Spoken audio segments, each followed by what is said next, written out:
Hello, my name is Bruce Zawalsky. I am author of Canadian Wilderness Survival and Chief Instructor of the Boreal Wilderness Institute. And today I'd like to talk about this, which is char cloth. And I'll bring it in so you can see it there a little bit there.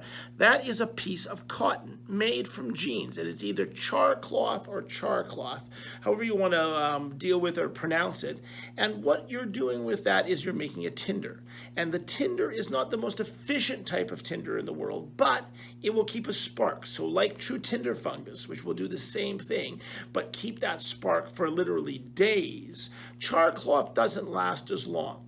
So char cloth can be made in a number of ways. The way I prefer it is this. So I make my char cloth in this can. So what you're looking at there is jeans. So all that is a pile of jeans stuffed in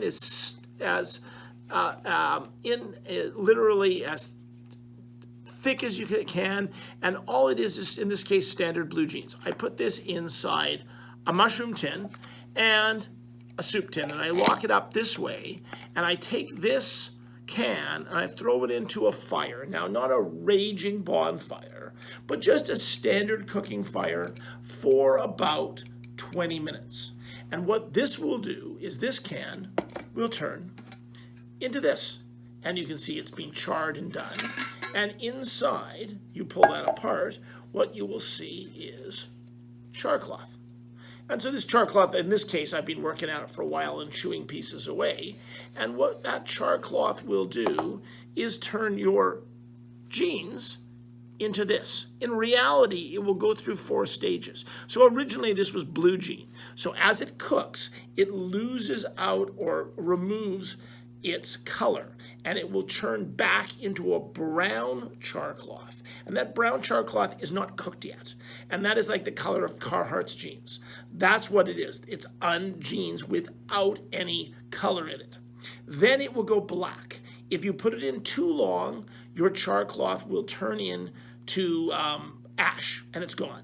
If you do it too quickly or pull it out too fast, it'll still be brown. And that means it's not quite cooked. So put it back in for a few more minutes, and then it's done.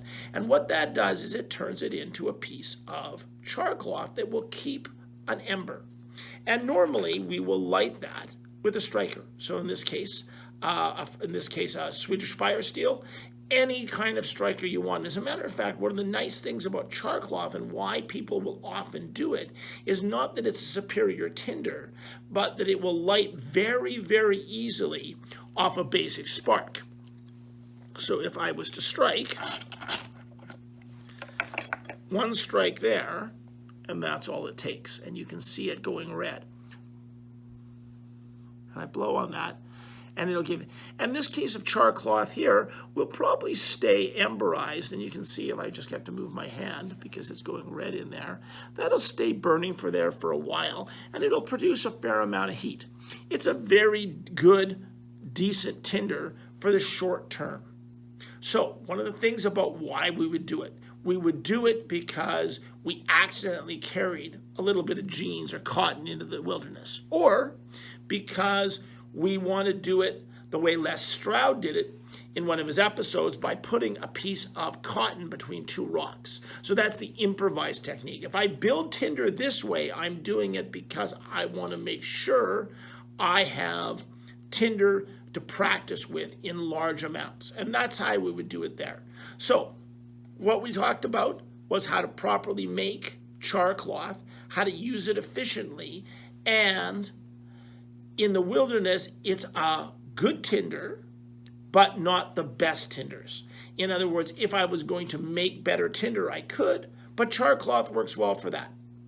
So thank you very much. I hope you enjoyed this. I hope you learned a little bit about char cloth, a little bit about how to make it, and you have the chance to go out in the wilderness and practice with this tinder, because that's where you really learn.